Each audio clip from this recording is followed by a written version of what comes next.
My girlfriend texted, "I'm going on a vacation with my ex. We just want closure."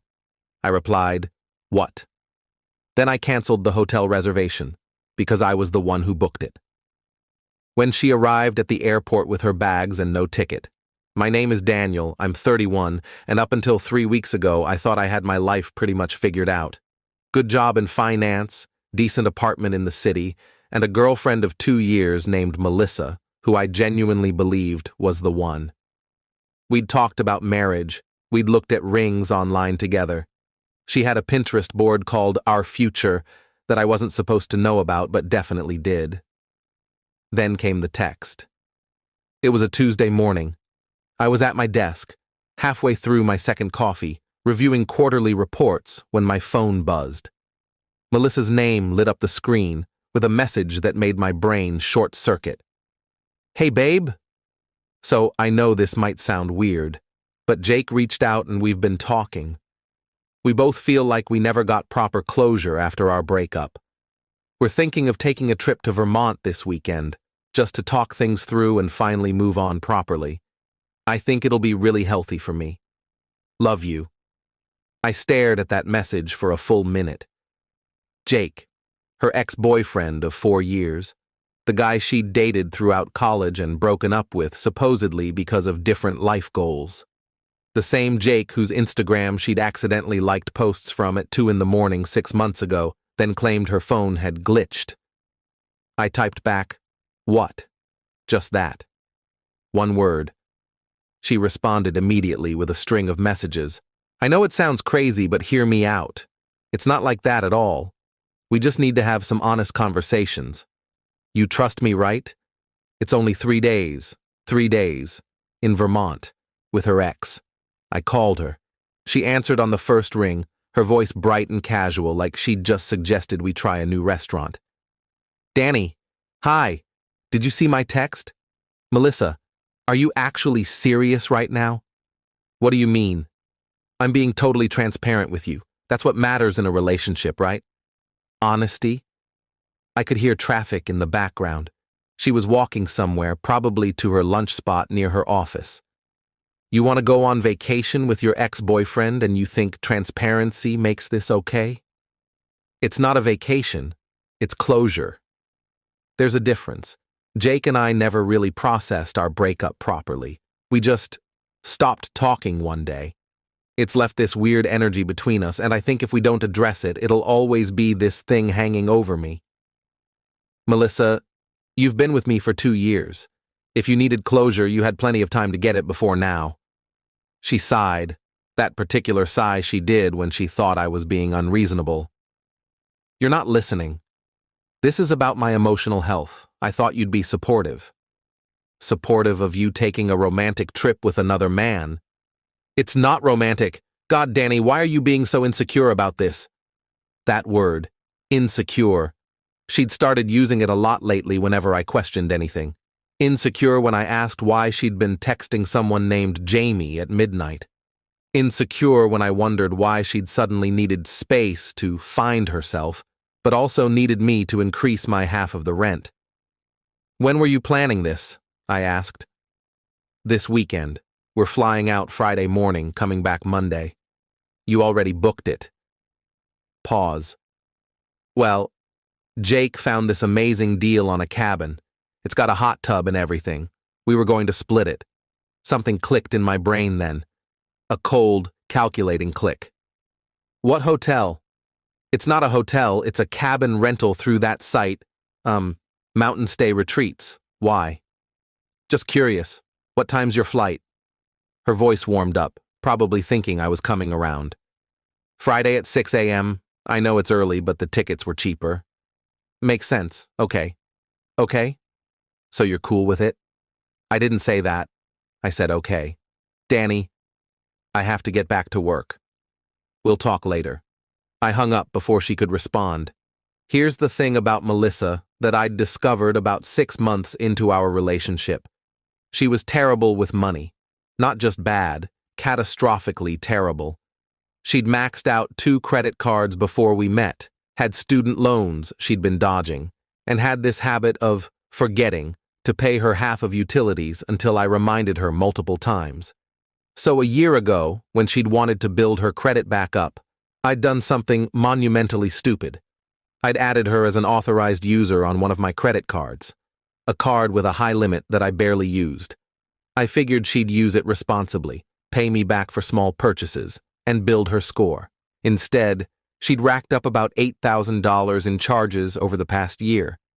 Dinners with friends, she said she'd pay me back for next month. Shopping sprees for work clothes. A girl's trip to Miami that somehow cost $2,500. And now, apparently, a romantic cabin getaway with her ex. I pulled up my credit card account on my computer. There it was. A charge from 3 days ago. $1,847 to Mountain Stay Retreats. A charge I definitely didn't authorize. She'd booked the cabin on my card. My hands were shaking. Not from anger exactly, but from this crystalline clarity. She wasn't just disrespecting me. She was using my money to fund her cheating trip. Because let's be honest, closure with your ex in a cabin with a hot tub isn't closure.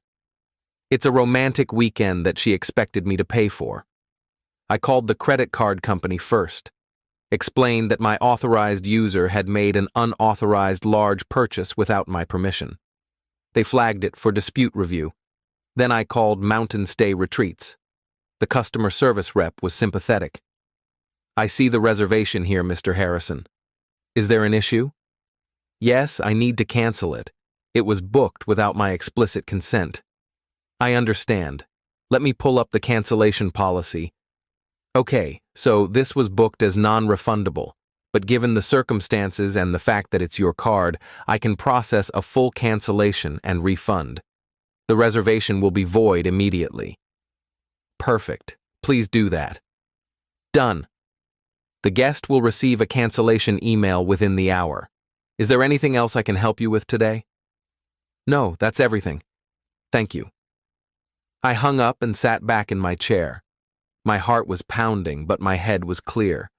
Then I called the airline. Melissa had used the same card for her ticket. Same process. Unauthorized purchase by authorized user. They were less accommodating initially, but after I explained I was disputing the charge with my credit card company anyway, they agreed to cancel and refund. Within 2 hours, I'd dismantled her entire trip. I didn't tell her. I just waited. Friday morning, my phone started blowing up at 5:47 a.m. "Danny, what the fuck?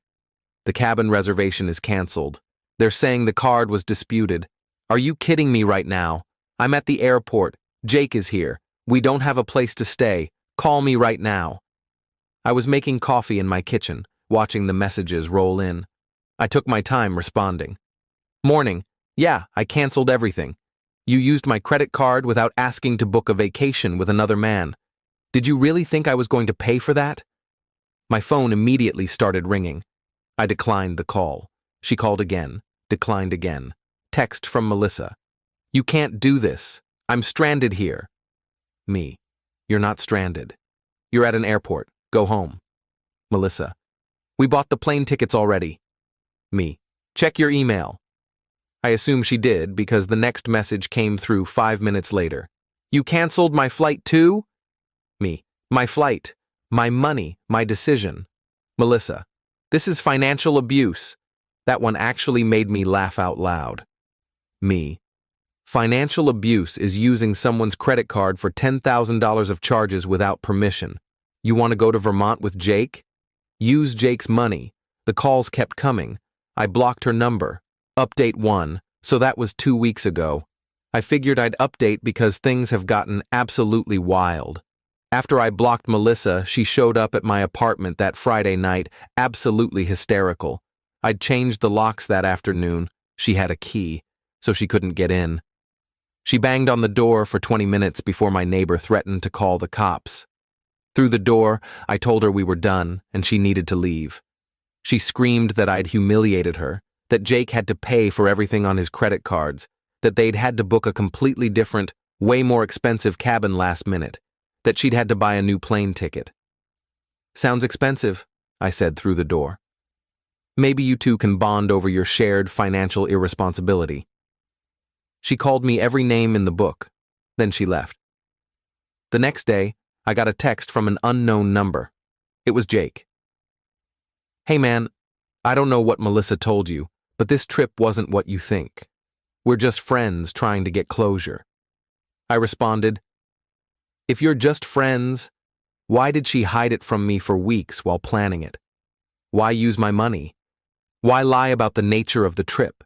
You want closure with your ex while you're both in relationships? That's called cheating with extra steps. Jake, I'm not in a relationship. That stopped me cold. Me. What? Jake, I broke up with my girlfriend 2 months ago. Melissa knew that. We'd been talking pretty regularly since then. Me. Regularly how? Jake. Like, every day? Look, man, I'm starting to think she told me a different story than she told you. I called him. We talked for an hour. Turns out Melissa had told Jake that she and I were basically over, that we were just roommates at this point, and that she was planning to end things with me after this trip. She'd pitched the Vermont thing as a chance for them to see if they still had that spark before she officially left me. Jake, for all his faults, seemed genuinely shocked. Dude, if I'd known you two were actually together, I never would have agreed to this. She showed me texts where you were supposedly being cold and distant. She said you'd stopped sleeping in the same bed. We had sex 3 days before she texted me about this trip, I said flatly. Long silence. Jesus, Jake said. I'm really sorry, man. She played both of us. We compared notes. The timeline was damning. Melissa had been cultivating this reunion with Jake for at least 2 months, having daily phone calls she'd hidden from me, sending him photos. He showed me screenshots, nothing explicit but definitely flirty, and essentially maintaining an emotional affair while planning to upgrade it to physical, and she'd expected me to finance it. Jake actually sent me Venmo for his half of what the original cabin cost. I feel like an idiot, but you shouldn't be out money because of her lies. I respected that. I accepted it. Update to week 3 now. This is where it gets messy. I removed Melissa as an authorized user on my card and filed a formal dispute for all the charges over the past year that she'd promised to pay back, but never did. The credit card company sided with me on about $6,200 worth of charges. They're going after her for it. She's lost her mind. She's posted on social media about me being financially controlling and sabotaging her healing journey. Her friends have been messaging me, calling me toxic. I've blocked most of them, but a few got through on Instagram. One of them, her best friend Riley, actually seemed reasonable. We talked on the phone. Look, Riley said, I don't know both sides of this story, but I know Melissa's been acting weird lately. She told us you were okay with the trip. Why would I be okay with funding my girlfriend's romantic getaway with her ex? She said it wasn't romantic. Riley, be honest. If your boyfriend went to a cabin with a hot tub with his ex-girlfriend for 3 days, would you call that closure or cheating? Long pause. Shit. Yeah, okay, that's fair. Riley ended up telling me more than she probably should have. Apparently, Melissa had been complaining about me for months in their group chat, saying I was boring now, that I'd let myself go, I'd gained maybe 10 pounds, that Jake had matured so much and was doing really well for himself now. The trip wasn't about closure, it was about trading up. Except Jake, after our conversation, had completely ghosted her. He'd told her he wasn't interested in being with someone who'd cheat and lie like that. So now Melissa has no boyfriend, no backup plan, a ruined credit score about to get worse, and a growing reputation among our mutual friends as the girl who tried to make her boyfriend pay for her cheating trip. I've been doing okay. Better than okay, actually. I've been going to the gym, picked up a hobby I'd abandoned, woodworking, and started seeing a therapist to process the betrayal. She's helped me understand that Melissa's behavior was a pattern I'd been ignoring, the financial irresponsibility, the boundary pushing, the subtle manipulation. My therapist asked me, "When did you start feeling like you had to earn her love?" I couldn't answer because I couldn't remember when I'd stopped feeling secure. Melissa's been trying to get back together. She sent a long email last week saying she'd made mistakes, but that I'd overreacted, and we should work through this. She said she never actually did anything with Jake, technically true since I canceled the trip, so it wasn't really cheating. I didn't respond. Final update. It's been a month now since the airport incident. Melissa moved back in with her parents. She couldn't afford her apartment without me, and none of her friends would take her in after the truth came out. The credit card company's collections department has contacted her multiple times. She's threatening to sue me for destroying her credit, which my lawyer says is laughable since she destroyed her own credit by making charges she couldn't pay back. Jake actually became sort of a friend through all this. We got beers last week and laughed about what a disaster we'd both avoided. He's dating someone new, someone he met at his gym who has her life together. As for me, I'm honestly doing better than I have in years. I'm not angry anymore, just relieved. Relieved that she showed her true colors before I married her. Before we had kids, before I was legally tied to someone who saw me as a wallet with a pulse. The funniest part? 3 days ago, Melissa posted on Facebook that she's in a new relationship with some guy named Marcus who, according to his profile, is a crypto entrepreneur and digital nomad. I give it 3 months before she realizes he's broke and living in his parents' basement. Meanwhile, I've been on a few dates. Nothing serious yet, but I'm not rushing. For the first time in 2 years, I feel like I can breathe. Like I'm not constantly monitoring someone else's spending or emotions or loyalty. The relationship taught me something valuable. Someone who loves you doesn't make you feel crazy for having boundaries. They don't weaponize therapy language to justify betrayal. And they definitely don't use your credit card to fund their backup plan. I'm 31, single, financially stable, and finally understanding what I actually deserve. And that's worth more than any closure trip to Vermont. Edit 1. A lot of people are asking if she ever apologized. Number, not once. Every message has been about how I ruined her life, how I embarrassed her, how I'm making her recovery harder. It's been enlightening. Edit 2. Jake sent me a screenshot yesterday. Melissa had texted him asking if he wanted to try again for real this time. He responded with a single word, no. Then blocked her. The man learned his lesson. Edit 3. For everyone asking about the $6,200 in disputed charges, yes, it's affecting her credit hard. She defaulted on the payment plan they offered her. Play stupid games, win stupid prizes.